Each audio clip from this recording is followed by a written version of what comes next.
उपवासात deep fry न करता खुसखुशीत साबुदाणा वडे बनवायचे आहेत, तर आज मी अप्पम पॅन मध्ये अगदी कमी तेलात बाहेरून क्रिस्पी आणि आतून सॉफ्ट असे परफेक्ट साबुदाणा वडे बनवून दाखवणार आहे. वड्यांसोबत खायला शेंगदाण्याची चटणी सुद्धा दाखवणार आहे. असे अप्पम पॅन मध्ये बनवले तर साबुदाणे वडे ना फुटायचं टेन्शन ना तेलकट बनायचं टेन्शन. या वड्यांचं तुम्ही असं मस्त चटपटीत चाट देखील बनवून खाऊ शकता. एकदा अप्पम पॅन मध्ये साबुदाणा वडे बनवले तर पुन्हा डीप फ्राय करावेसे वाटणार नाही. तर चला मग रेसिपीला सुरुवात करूयात. नमस्कार, मी आहे ऋतुजा आणि मराठी रेसिपीज विथ ऋतुजामध्ये तुमचं स्वागत आहे. सगळ्यात आधी आपण साबुदाणे भिजवायला घेऊयात. तर सगळ्यात महत्वाचे म्हणजे साबुदाणे आपल्याला जास्त पाण्यामध्ये भिजत घालायचे नाहीयेत. पहिल्यांदा स्वच्छ पाण्याने 2-3 वेळेला धुवून त्यामध्ये स्टार्च काढून त्यामध्ये साधं पाणी घालून आपल्याला 2 ते 3 तास भिजत घालायचे आहेत. साबुदाणे भिजत घालताना ना त्यामध्ये साबुदाणे भिजतील एवढंच पाणी घालायचं आहे. त्याच्यापेक्षा जास्त पाणी घालू नका.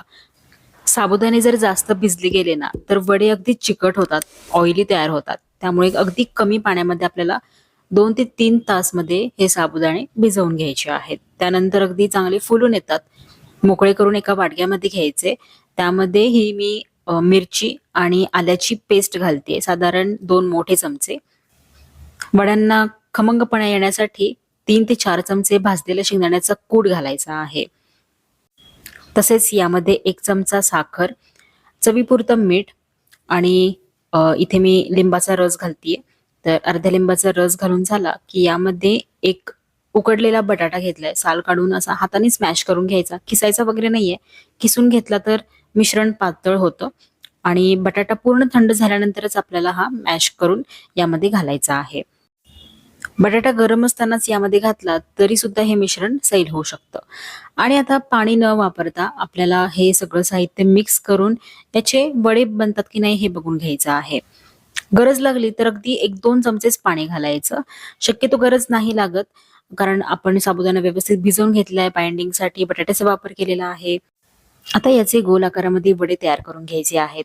तर हाताला पहिल्यांदा तेल लावून घ्या आणि त्याच्यानंतर तुम्ही असे मिश्रण घेऊन मध्यम आकाराचे वडे तयार करा. जास्त दाबायची गरज लागत नाही, अगदी फटाफट हे वडे तयार करता येतात. तर असे सगळे वडे तयार करून घ्या. तर या मिश्रणामध्ये साधारण 11 ते 12 मध्यम आकाराचे वडे तयार होतात. अगदी कमी तेलाचा वापर करून हे वडे आपण बनवतोय, डीप फ्राय करत नाहीये. तर त्यासाठी एक अप्पम पात्र, अप्पम पॅन गॅसवरती गरम करत ठेवा. प्रत्येक साच्यामध्ये थोडं थोडं करत तूप किंवा तेल घाला. पॅन गरम झाला, तेल गरम झालं की यामध्ये एक एक करत हे वडे सोडा.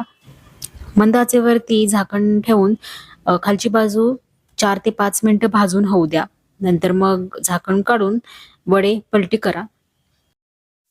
आता जी बाजू पलटी केलेली आहे ती सुद्धा 4 ते 5 मिनिटं क्रिस्पी होईपर्यंत भाजून घ्यायची आहे. आता यावरती झाकण नाही ठेवलं तरी चालेल आणि आपल्याला इथे बघा भाजण्यासाठी अजिबात मागाहून तेलाचा वापर वगैरे करायची गरज नाहीये. मंद ते मध्यम आचेवरती दोन्ही बाजूनी सोनेरी रंगावरती अगदी खरपूस भाजून घेतलेले आहेत. वडे लवकर पलटवू नका. एका बाजूने छान क्रिस्पी झाल्यावरच पलटवा आणि दुसरी बाजू देखील अगदी क्रिस्पी होऊ द्या. एकाच वेळेला हे सगळे वडे मी तयार करून घेतलेले आहेत. मस्त असे खमंग आणि क्रिस्पी तयार झालेले आहेत. आता आपण याबरोबर खाण्यासाठी खोबऱ्याची चटणी तयार करून घेऊ. त्यासाठी एका मिक्सरच्या भांड्यामध्ये अर्धी वाटी ओले खोबरे, 2 हिरवी मिरची, 3 चमचे भाजलेल्या शेंगदाण्याचं कूट, चवीनुसार मीठ आणि 2 चमचे दही घालतीये. अगदी किंचितचं पाणी घालून मिक्सरला फिरवून बारीक अशी घट्ट चटणी तयार करून घेतलेली आहे. आणि चटणीवरती गरम तेलामध्ये फक्त थोडेसे जिरे घालून मस्त असा तडका दिलेला आहे. याच्यापेक्षा वेगळं म्हणजे उपवासाला जर तुमच्याकडे कोथिंबीर चालत असेल तर त्याची देखील तुम्ही चटणी बनवून याच्याबरोबर खाऊ शकता.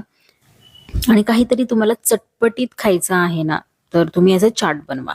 आता वडे घेतल्यानंतर त्यावरती तुम्ही गोड दही घाला, चिंच खजुराची गोड चटणी, हिरवी चटणी, तसेच भाजलेल्या जिऱ्याचे पूड, लाल मिरची पावडर, हे सगळं साहित्य घालून मस्त असं खमंग चटपटीत चाट तयार आहे.